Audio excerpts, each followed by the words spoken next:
Hello, how are you? कैसे हैं आप सभी लोग? मैं आपकी होस्ट, आपकी दोस्त कनक बिश्नोई एक बार फिर हाजिर हूँ आपके सामने आपके अपने चैनल पे जिसका नाम है आवाज़ कनक की। तो हाजिर तो नहीं, बहुत लंबे अरसे के बाद, चूँकि मेरे एग्ज़ाम चल रहे थे तो उस बीच में वीडियो नहीं बना पा रही थी और आज ही ख़त्म हुए तो मैंने सोचा क्यों नहीं आज से ही शुरू कर दें। तो आज से हम रेगुलर रहेंगे। तो आइए हम बिना वक़्त ज़ाय किए आज का टॉपिक शुरू करते हैं। तो आज का टॉपिक शुरू करने से पहले आप सभी को महिला दिवस की हार्दिक शुभकामनाएँ। मतलब आप सभी को नहीं, जितनी भी महिलाएँ, जितनी भी लेडीज़, जितनी भी गर्ल्स मेरी वीडियो देख रही हैं, उन सभी को हैप्पी वुमेन्स डे। आप सभी को नहीं था। तो आइए आज हमारी कहानी शुरू करते हैं कि ज़िद के आगे झुक गया था परिवार। ज़िद के आगे झुक गया था परिवार। अच्छा, ये टॉपिक सुनने के बाद आपके दिमाग में क्या आया था? ये थॉट मुझे ज़रूर बताइएगा कमेंट बॉक्स में कर कर। जैसे भी आपको कंफर्टेबल लगे आप करके मुझे ज़रूर बताइएगा। अब बात करते हैं आज की कहानी की। ज्योति बिश्नोई, ये नाम आप सभी ने सुना ही होगा, आप सभी को पता ही होगा। शिक्षा कितनी ज़रूरी है, ये बात हमें आज की कहानी से बहुत ज़्यादा सीखने के लिए मिलती है। चूँकि ज्योति बिश्नोई ने अपनी प्रारंभिक शिक्षा अपने गाँव में ही करी और 8वीं तक उसी गाँव में करी। 8वीं के बाद दिक्कत ज्योति के लिए ये था कि उस जिस विद्यालय में उन्होंने 8वीं पास आउट करा वहाँ पर सिर्फ 8वीं तक ही विद्यालय था। पर इसे अब ईश्वर की कृपा कहें या संयोग कहें कि उसी सत्र में सरकार ने उस विद्यालय को माध्यमिक विद्यालय घोषित कर दिया, तो 2 क्लासेस और बढ़ गई, यानी कि 10th हो गई। तो ये जैसे ही हुआ तो ज्योति ने 10वीं में पूरे ज़िले भर में टॉप करा। फिर भी समस्या जो थी वो ज्योति का पीछा छोड़ने के लिए तैयार ही नहीं थी।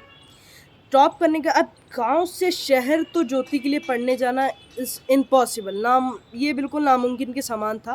पहली बात तो लड़की और दूसरी बात गाँव से शहर पढ़ने के लिए जाना, ये एक नामुमकिन के बराबर ही बात थी। लेकिन शहर के निजी स्कूल सरस्वती विद्या मंदिर में के जो वाइस प्रिंसिपल है वो जब ज्योति के घर आए और घर आके लोगों उनके घर वालों से स्कूल के लिए एडमिशन करने के लिए कहा, तो घर वालों ने रजामंद दे दी कि ठीक है भाई, अगर सब लोग इतना कह रहे हैं तो ठीक है, कर लेते हैं। लेकिन दिक्कत तो फिर वहीं पे आ गई थी कि बार बार गांव से शहर, शहर से गांव लाना ले जाने की दिक्कत। ज्योति के पिता किसान थे, भली वो ज्योति के एक बार ले जाए, 2 बार ले जाए, 10 बार भी लेके जाए, पर फिर भी उन्हें उनके खेत में तो ध्यान देना ही पड़ता है, खेत तो देखने ही पड़ते हैं। तो इस चक्कर में ज्योति के लिए फिर से वही समस्या उत्पन्न पड़ी। अब जब ज्योति स्कूल नहीं जा पाती थी तो स्कूल के टीचर्स कहते थे कि ज्योति आप कंटिन्यू नहीं आती, आपका कोर्स पीछे हो जाएगा। तो ज्योति ने अपनी समस्या स्कूल वालों को बताई, तो स्कूल वालों ने कहा ठीक है, ये समस्या हम सॉल्व कर देते।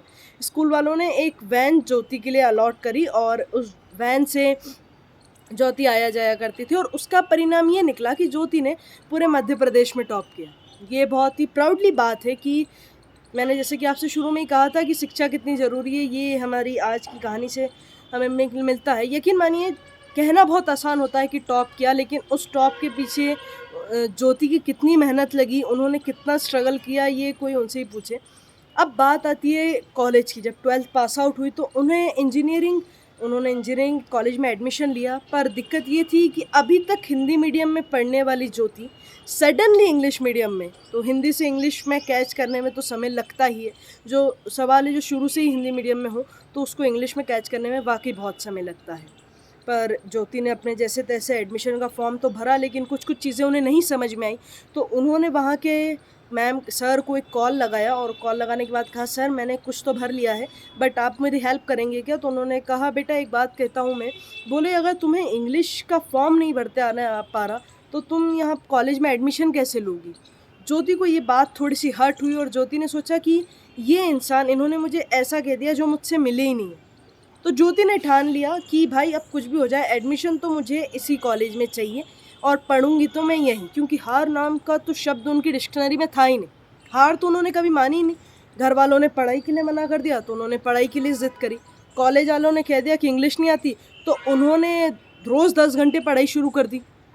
इसका परिणाम ये निकला कि ज्योति ने कैंपस में एडमिशन लिया है और इंजीनियरिंग में भी टॉप करा पूरे कैंपस में। उसके बाद ज्योति को 2 कंपनियों से ऑफर लेटर आए, यानी कि 2 कंपनियों से उसे प्रस्ताव आए जॉब के। और फ़िलहाल में ज्योति जी फ्लिपकार्ट में काम कर रही है। तो हम इस वीडियो से ये कह सकते हैं कि शिक्षा कितनी ज़रूरी है और शिक्षा के साथ स्ट्रगल भी कितना ज़रूरी है।